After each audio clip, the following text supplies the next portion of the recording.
Namaku Jerry. Aku seorang karyawan di sebuah perusahaan swasta. Aku ingin menceritakan rentetan kejadian mistis yang pernah aku alami saat mengunjungi salah satu air terjun atau curug. Aku ingin menceritakan tentang curug ini terlebih dahulu. Curug ini adalah tempat wisata alam air terjun yang terletak di ujung timur kota Bandung. Curug ini memiliki dua air terjun, mungkin sekitar 50 meter, dan jaraknya juga tidak terlalu jauh antara satu dengan yang lainnya. Selain airnya jernih dan deras, pemandangan juga bagus, sehingga banyak orang yang datang ke sana. Mereka datang tidak hanya untuk bermain di aliran air, tapi juga menikmati pemandangannya. Saat itu Sabtu sore, aku dahulu sudah berjanji mengajak pacarku untuk berakhir pekan bersama. Sudah lama aku tidak mengajak pacarku jalan-jalan karena jadwal kerjaku yang padat. Akhirnya baru Sabtu itu aku bisa mengajaknya jalan-jalan. Aku pun memutuskan mengajaknya berwisata ke curug itu. Namun karena satu dan lain hal, kami baru sampai di sana pada sore hari. Aku baru pertama kali pergi ke tempat itu. Aku mengira tempatnya akan ramai karena akhir pekan. Tapi ternyata tempat wisata alam itu sepi. Saat aku sudah memarkirkan motor, aku hanya melihat dua buah motor yang terparkir.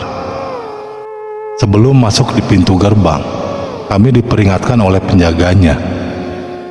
Dia berkata agar kami tidak terlalu jauh perginya, dan jangan terlalu lama karena tampaknya sudah mau tutup. Aku mengangguk kepadanya sambil berjalan masuk. Kami berjalan agak jauh sampai akhirnya melihat air terjun itu.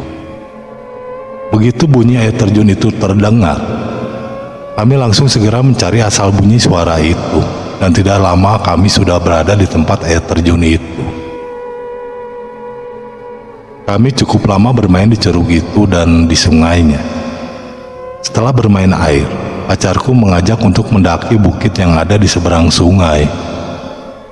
Kami pun berjalan menaiki bukit itu, melalui jalan setapak yang ada. Lalu kami mengelilingi bukit cukup lama, dan tiba-tiba saat aku sadar matahari sudah hampir terbenam. Suasana sudah mulai gelap.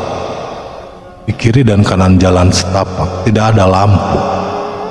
Ditambah lagi kami berada di tengah hutan. Aku baru ingat kata penjaga tadi.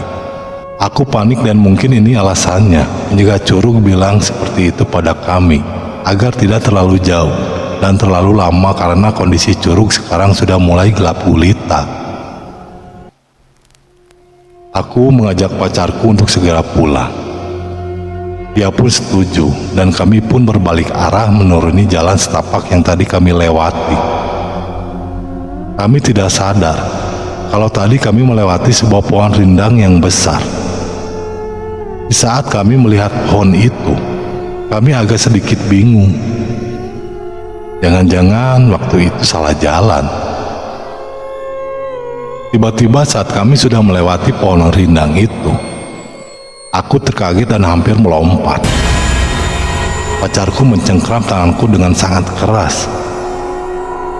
Terdengar suara seperti geraman yang keras.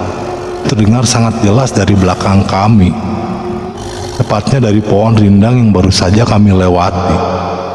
Seketika kami melihat ke belakang.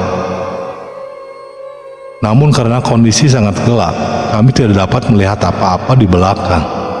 Kami berdua terdiam mematung. Aku menasihati pacarku untuk mencegahnya agar jangan lari, karena bisa jadi itu suara binatang buas. Seekor binatang buas akan langsung mengejar kita kalau panik dan lari. Suara geraman itu kembali lagi terdengar. Kali ini nadanya lebih tinggi. Sepertinya pemilik suara itu marah. Penasaran, aku lihat lagi ke arah pohon rindang itu. Tiba-tiba tepat di sebelah pohon itu muncul sosok makhluk yang sangat mengerikan. Makhluk itu pendek, bungkuk dan hitam. Mukanya tidak jelas, dengan gigi taring menyeringai dan matanya yang merah terlihat jelas melotot ke arah kami. Bulu kuduku langsung berdiri, pacarku pun langsung berteriak kencang dan menangis sambil berlari. Aku pun akhirnya ikut berlari. Kami berdua berlari sekencang mungkin sambil berteriak minta tolong. Aku memegang erat tangan pacarku sambil berlari keluar dari tempat itu. Hingga aku menyadari ada sesuatu yang aneh dengan pacarku. Pacarku sudah tidak menangis lagi. Sekarang dia malah menatap dingin ke arahku dan dia tertawa. Astaga, jangan-jangan pacarku kesurupan. Aku berhenti berlari dan menatap pacarku. Aku bingung harus melakukan apa. Aku mencoba menyuruhnya untuk jalan dengan menarik tangannya. Tapi badannya mendadak keras seperti batu. Dan tangannya luar biasa dingin. Aku coba membaca ayat-ayat suci. Namun pacarku itu malah tertawa makin geli. Ngapain sih gitu-gitu? Gak usah kali, kalau bacaan gitu doang mah. Aku tahu persis kalau sebenarnya hantu yang ada di dalam pacarku ini hanya membual saja. Cara itu hanya usahanya untuk kita berhenti membaca ayat kursi. Dan untung ada seorang penjaga yang sepertinya tadi mendengar teriakanku. Dia berlari-lari ke arah kami sambil memegang senter. Aku langsung menceritakan kepadanya kalau pacarku kesurupan. Dia langsung memanggil teman-temannya dan pacarku mendadak pingsan. Aku bersama teman-temannya membawa pacarku keluar dari curug. Aku baru sadar ternyata hanya ada aku dan pacarku di tempat seluas ini. Tidak lama setelah pacarku dibawa ke pos penjaga, dia pun sadar. Dia berkata kalau dia tidak ingat apa-apa. Aku menceritakan kepadanya kalau dia tadi kesurupan dan dia langsung menangis. Selesai bercerita, giliran penjaga curug yang angkat bicara. Dia berkata kalau curug ini memang ada banyak penunggunya. Kami pun dinasihati agar lain kali jangan bicara sompral. Saat itu waktu menunjukkan hampir jam 6 sore dan kami pun memutuskan untuk pulang. Pacarku masih menangis sambil mengendarai motor. Aku pun menenangkannya. Namun kupikir kita sudah aman. Ternyata kejadian itu terjadi lagi ketika kami belum jauh keluar dari daerah curug itu. Saat itu jalanan sepi dan kami belum memasuki daerah pemukiman. Suara tangis pacarku masih terdengar. Aku merasa kasihan padanya karena harus mengalami kejadian tadi dan aku juga merasa tidak enak karena aku yang mengajaknya ke curug itu. Tidak lama suara isak tangis pacarku tidak terdengar lagi. Suara itu berubah menjadi suara cekikikan. Aku terkejut bukan kepala. Aku melihat ke belakang dan melihat pacarku menyeringai kepadaku sambil menggoyangkan kepalanya disertai cekikikan yang keras. Bahkan dia seperti mau melompat dari motor. Spontan aku membanting motor ke samping.